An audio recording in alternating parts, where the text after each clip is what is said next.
A los 80 años he aprendido mucho sobre la vida, pero hay una decisión que lamento profundamente: mudarme a un asilo de ancianos. En ese momento parecía la elección correcta. Mi familia me animó, prometiéndome que tendría todo el cuidado y comodidad que necesitaba. Les creí, pero una vez que llegué allí, me di cuenta de que la realidad no era en absoluto como me la había imaginado. Sé que muchos de ustedes podrían estar considerando esta opción, ya sea para ustedes mismos o para un ser querido. Tal vez sientan que es la decisión más segura, o quizás les han dicho que hará la vida más fácil. Pero antes de dar ese paso, quiero compartir 6 cosas que desearía que alguien me hubiera dicho antes de mudarme. Porque la verdad es que la vida en un asilo de ancianos no se trata solo de conveniencia, lo cambia todo. Y una vez que entras, salir no es tan simple como piensas.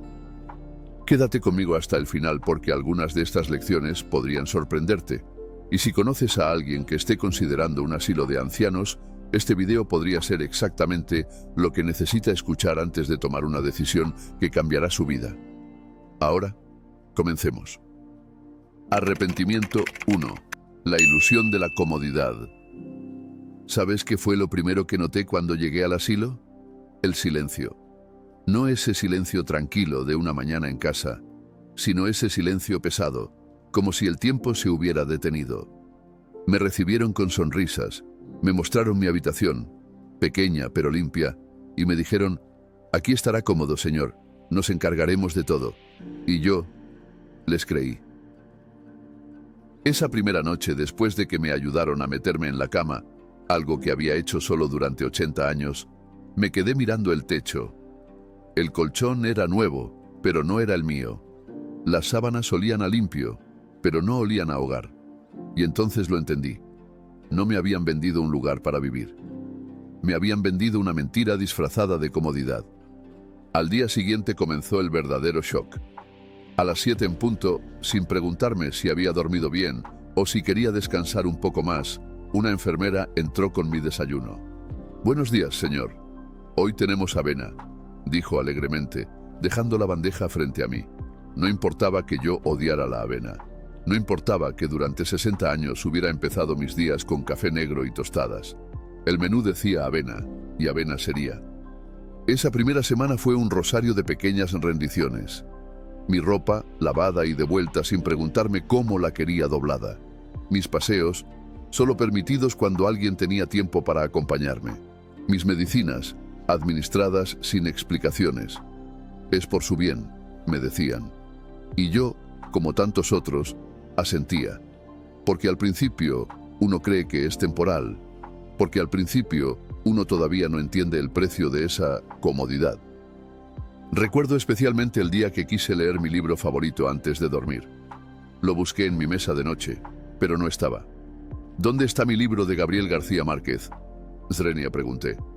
La enfermera me miró con pena. «Lo retiramos, señor. Pensamos que podría lastimarse si se le caía de las manos por la noche». Ahí lo entendí. No era mi vida. Era su protocolo.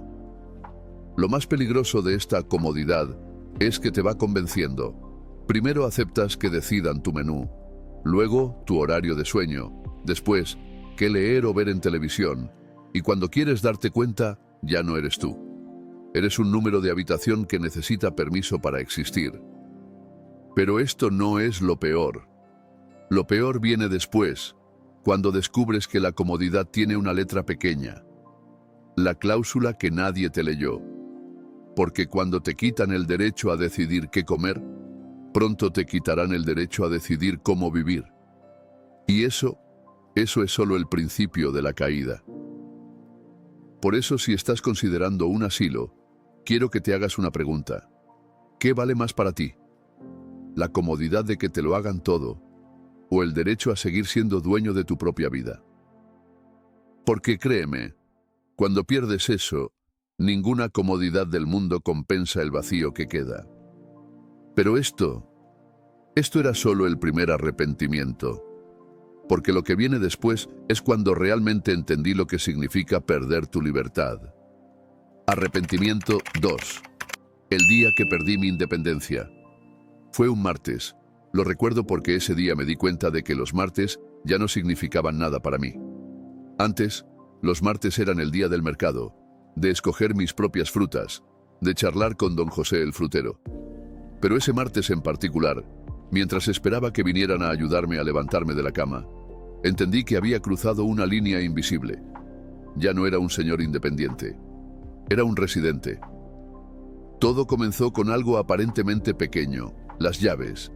El día que entregué las llaves de mi casa a mi hija, sentí un escalofrío. «Es solo por seguridad, papá», me dijo. Pero esas llaves no eran solo metal. Eran mi derecho a entrar y salir cuando quisiera. Eran la posibilidad de decidir si hoy quería salir al jardín o quedarme leyendo. Eran mi vida. En el asilo, las decisiones más básicas se convierten en privilegios. ¿Quieres levantarte temprano? Depende del turno de las enfermeras. ¿Prefieres bañarte por la noche? Lo siento, las duchas son por la mañana. Hasta ir al baño requiere planificación.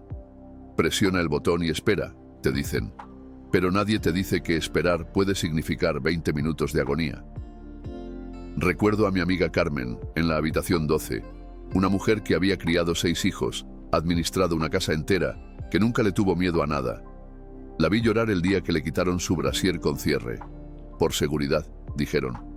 Esa mujer fuerte que había enfrentado tantas batallas se derrumbó porque ya no podía decidir ni cómo vestirse. Y así, poco a poco, te vas convirtiendo en un fantasma de quien fuiste. Tus manos, que antes cocinaban para tu familia, ahora esperan que les den la comida cortada en trozos pequeños. Tus piernas, que te llevaron por tantos caminos, aprenden a moverse al ritmo lento de los pasillos del asilo. Tu mente, siempre ágil, comienza a aceptar que ya no necesita pensar, solo obedecer. Pero lo más cruel es la forma en que te lo venden. No se preocupe, nosotros nos encargamos. Y al principio, agradeces no tener que preocuparte por las facturas, por la limpieza, por la comida. Hasta que un día te das cuenta, no es que te hayan quitado las preocupaciones, te han quitado tu lugar en el mundo. Hay un momento exacto en que lo entiendes todo. Para mí fue cuando intenté ayudar a tender mi cama. «No, señor, déjeme a mí», dijo la enfermera con impaciencia. Y ahí lo vi claro. Cuando no te dejan ni hacer tu propia cama, ¿qué te queda? Si estás pensando en un asilo, mira tus manos ahora mismo. Esas manos que han trabajado, que han acariciado, que han construido una vida. ¿Estás realmente preparado para que esas manos dejen de ser útiles? Porque créeme, cuando otros empiezan a hacer todo por ti, dejas de ser tú. Te conviertes en un mueble más de la habitación. Pero esto no era más que el segundo nivel de esta realidad. Porque después de perder tu independencia, viene el golpe más doloroso de todos. Arrepentimiento 3. El teléfono que dejé de usar. Había un teléfono en mi mesita de noche. Un teléfono rojo, con números grandes que mis nietos me habían regalado para que nunca dejara de llamarlos. Durante los primeros meses, ese teléfono sonaba casi a diario. Después, empezó a juntar polvo. Al principio, todos prometen visitas constantes. «Vendré todos los domingos», dice tu hija. «Te llevaré a pasear los miércoles», promete tu hijo. Y al comienzo, lo cumplen. Pero la vida afuera sigue su curso. Los nietos tienen partidos de fútbol, tus hijos tienen reuniones de trabajo, el tráfico está pesado. Y un día, sin que nadie lo decida, las visitas se espacian. Yo lo noté en los calendarios. Antes, mi hija me traía uno cada enero y juntos marcábamos las fechas importantes, cumpleaños, citas médicas, sus visitas. El último año, el calendario permaneció vacío casi todo el mes. Es que estamos muy ocupados, papá, me decían por teléfono. Y yo entendía, claro que entendía. Pero el corazón no entiende de excusas. Lo peor eran las fiestas. Navidad, Año Nuevo, mi cumpleaños. Todos prometían venir. Este año sin falta, jurábamos. Pero luego surgía un viaje, una emergencia, cualquier cosa. Y terminaba compartiendo el pavo con otros residentes cuyas familias tampoco habían venido, todos fingiendo que no nos importaba. Conocí al señor Ramírez en una de esas navidades solitarias. Un hombre que había sido ingeniero, que había construido puentes importantes. Me contó que su hijo vivía a solo 15 minutos del asilo. Pero tiene una vida muy ocupada, me dijo, mientras intentábamos no mirar la puerta por 10ª vez esa tarde. Llegó un punto en que dejé de llamar. No quería ser una carga. No quería escuchar ese tono de fastidio cuando decían, ¿otra vez, papá? Así que el teléfono rojo se quedó callado, y con él se cayó una parte de mí. Hay una soledad particular que solo conocen los que viven en asilos. No es la soledad de quien está solo, sino la de quien ha sido olvidado. Es mirar el teléfono durante horas, sabiendo que no va a sonar. Es ver cómo las otras residentes corren hacia la entrada cuando escuchan un coche, solo para volver a sus sillas con los hombros caídos cuando no era su visita. Si estás considerando un asilo, mira tu teléfono ahora. Mira esas conversaciones recientes, esos mensajes de tus seres queridos. ¿Estás preparado para que esa lista se haga cada vez más pequeña? ¿Para que tus días se midan no por horas, sino por las veces que alguien se acuerda de llamarte? Porque te lo digo claro, cuando te vuelves invisible para el mundo, empiezas a desaparecer. Y lo que viene después es cuando el cuerpo empieza a creer lo que el corazón ya sabe. Arrepentimiento 4. Cuando el tiempo dejó de ser mío. Antes, los días tenían sabor. Los lunes olían a café recién molido y a ropa limpia. Los viernes sabían a sopa de pollo y a la emoción de que mis nietos vendrían a visitar. Pero en el asilo, los días son todos iguales. Blancos, vacíos. Como esas paredes pintadas de un beige que ni siquiera merece un nombre. Me di cuenta de que había perdido el tiempo cuando empecé a confundir los martes con los jueves. Cuando las mañanas ya no comenzaban con mis rituales, ese primer café mirando por la ventana, ese paseo por el jardín para ver cómo estaban mis rosales, sino con el chirrido del carrito de las medicinas recorriendo el pasillo. Todo está programado. A las 7, despertar. A las 7:30, aseo. A las 8, desayuno. A las 10 en punto, terapia ocupacional, que consiste en apilar aros de colores como si volviera a tener 3 años. Almuerzo a las 12:30, siesta obligatoria a las 14 horas, cena a las 18 horas y a las 21 horas, hora de dormir, como si fuéramos niños mal portados. Conocí a la señora Esther, una profesora jubilada de 85 años. Me contó que en sus clases el reloj nunca le dictaba cuándo terminar una explicación. Si los estudiantes necesitaban más tiempo, lo tomábamos, decía. Ahora tenía 15 minutos exactos para comer antes de que le retiraran la bandeja. 15 minutos que a veces no eran suficientes para sus manos temblorosas. Lo más cruel es cómo te roban los pequeños placeres. ¿Quieres dormir hasta tarde un día frío? Demasiado mal. Hay que levantarse para la toma de signos vitales. ¿Prefieres leer hasta tarde en la noche? Imposible. A las 9 apagan las luces del pasillo. Hasta tus necesidades biológicas tienen que adaptarse a su horario. Y así, sin darte cuenta, dejas de ser una persona con gustos, preferencias y costumbres. Te conviertes en un número que sigue un programa que no fue escrito para ti, sino para la conveniencia de una institución. Pero esto no es lo peor. Lo peor es lo que le hace esto a tu mente. Cuando dejas de decidir cómo pasar tus días, cuando dejas de tener cosas que esperar, cuando cada jornada es idéntica a la anterior, algo dentro de ti comienza a apagarse. Hay una razón por la que llaman a esto hogares de reposo, porque es donde van las personas a reposar, hasta dejar de existir. Si estás considerando un asilo, mira tu reloj ahora mismo. Esas manecillas que marcan tus ritmos, tus decisiones, tu vida. ¿Estás dispuesto a entregarlas? Porque una vez lo hagas, no las recuperarás. Pero lo que viene ahora es cuando el cuerpo empieza a creer lo que el alma ya sabe. Arrepentimiento. 5. La silla de ruedas que no esperaba. Cuando llegué al asilo caminaba por mis propios medios.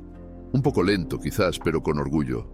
Mis piernas me habían llevado por toda una vida, desde el campo donde crecí hasta la ciudad donde crié a mis hijos. Pero nadie me advirtió que en este lugar las piernas son un privilegio que te pueden quitar. Todo comenzó con pequeñas recomendaciones. Mejor use el bastón, señor, no se levante sin ayuda. ¿Para qué caminar si podemos llevarlo en silla? Al principio lo resistí, pero después de la tercera caída, causada más por el pánico a caer que por falta de equilibrio, acepté la maldita silla de ruedas. Lo que nadie te dice es que en los asilos existe una ley no escrita. Una vez que te sientas en esa silla, nunca más volverás a caminar como antes. No porque no puedas, sino porque el sistema no está diseñado para que lo hagas.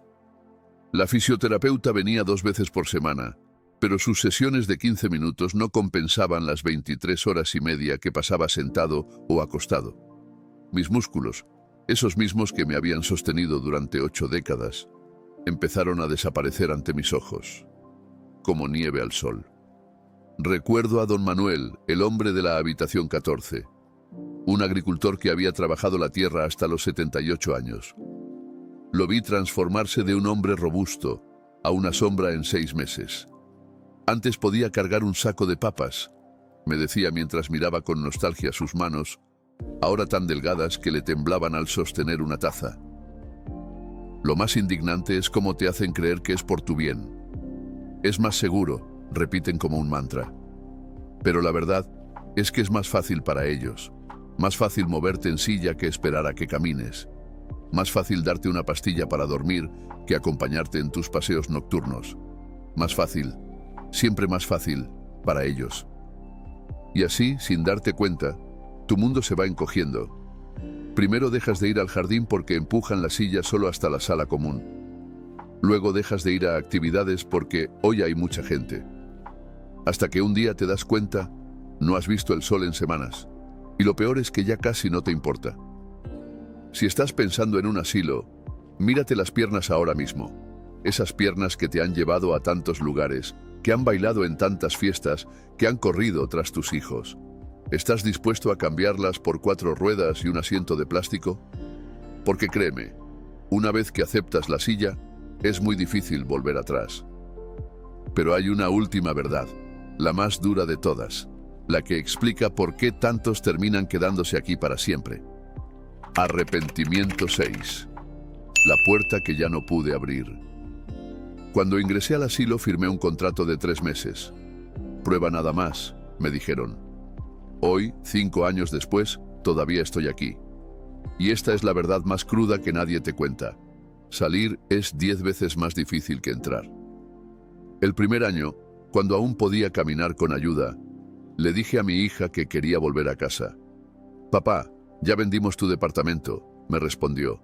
El segundo año, cuando insistí, me explicaron que mi pensión no alcanzaría para un cuidador en casa. El tercer año, ya ni pregunté. Conocí a la señora Rosa, una excontadora de 79 años. Había ingresado temporalmente después de una cirugía. Cuando intentó irse, descubrió que sus hijos habían alquilado su casa y usado sus ahorros para pagar el asilo. Me quedé sin nada, me confesó. Ni siquiera tengo a dónde ir. El sistema está diseñado para que te quedes. Cada día que pasa te vuelves más dependiente. Cada mes, tu vida exterior se desvanece un poco más. Cada año, la idea de volver al mundo real se hace más aterradora. Hasta que un día, la única realidad que conoces son estos pasillos, estas paredes, esta rutina. Lo más cruel es cómo te hacen creer que es tu decisión. Claro que puede irse si quiere, dicen. Pero omiten mencionar que ya no tienes casa, que tu familia se acostumbró a no cuidarte, que tu cuerpo olvidó cómo valerse por sí mismo. Omiten decirte que el precio de la seguridad es tu libertad. Hoy, cuando miro por la ventana hacia ese mundo que ya no es mío, pienso en todo lo que perdí. No solo mi independencia o mis pertenencias, sino algo más valioso. mi derecho a decidir cómo y dónde vivir mis últimos años. Si estás considerando un asilo, hazte esta pregunta. ¿Estás dispuesto a cambiar toda tu vida por una habitación compartida, horarios impuestos y la lenta despedida de todo lo que fuiste? Porque una vez que cruzas esa puerta, volver atrás podría ser imposible. Pero aún hay esperanza, porque mientras respiremos, mientras podamos alzar la voz, mientras recordemos quiénes somos, la lucha no termina. Y esa será nuestra última verdad. No les cuento esto para desanimarlos, sino para alertarlos, para que si algún día enfrentan esta decisión, lo hagan con los ojos abiertos. Hay alternativas, cuidadores en casa, comunidades de adultos mayores, familias que se organizan para turnarse. Lo importante es recordar esto: envejecer no es un delito. Necesitar ayuda no nos hace una carga. Merecemos vivir con dignidad hasta el final, no simplemente existir en un rincón olvidado. Ahora que conoces estas 6 verdades, la pregunta es, ¿qué harás con esta información? Porque esto no es solo mi historia, podría ser la tuya, o la de alguien que amas. Pero no termina aquí. En los comentarios quiero saber, ¿cuál de estas verdades te impactó más? ¿Y qué alternativa crees que deberíamos promover para evitar que más personas pierdan su libertad? Si este video llegó a tu corazón, compártelo, porque a veces la mejor manera de cambiar el sistema es encender una luz en la oscuridad. Gracias por quedarte hasta el final, y recuerda, la vejez no es el fin, es solo otro capítulo, y merece ser vivido con dignidad.